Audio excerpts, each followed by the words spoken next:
Okay, well, for my project, I'd like to find the ratio between bone and cartilage in both juvenile and adult polyp using staining methods.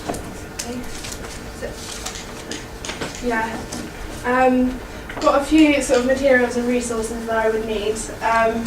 Biggest one being sort of the key chemicals. I've included them in sort of the handout rather than sort of reading out a list of chemicals. I think it's on the second page.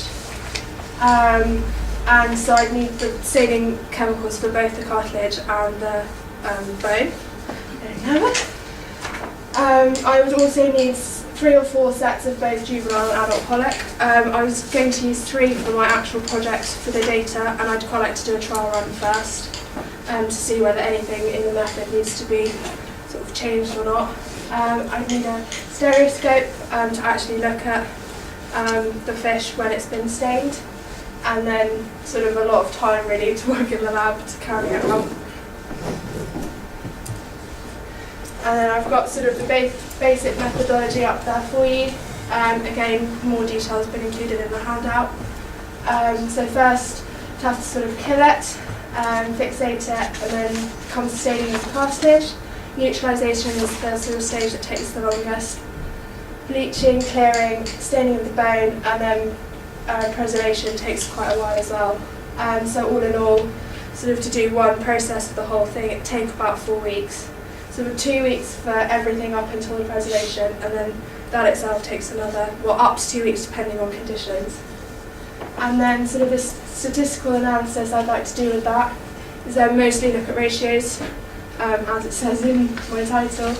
I'd probably use that graphical analysis to sort of portray that quite a lot. And then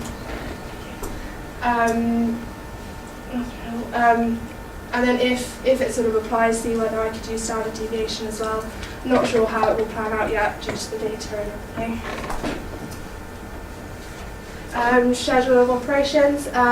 Obviously, as soon as the chemicals come in, I'd quite like to get started.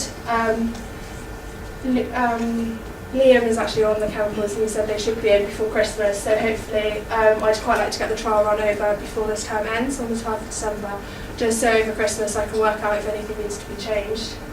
If it's not possible, I might have to do multiple specimens at the same time, just sort of cut down on the time it needs to collect all the data, so I've still got enough time to write about it.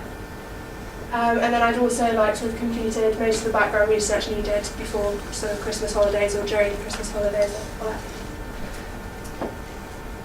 And then ethical review, obviously not great. Well, as there's hopefully already going to be deceased, it's not really what I do with them, so it's more about sort of what the company have done with them before. So I put an example up, just sort of if, I don't know, I was to get them from a fish market, it would depend on the methods they've used to collect it.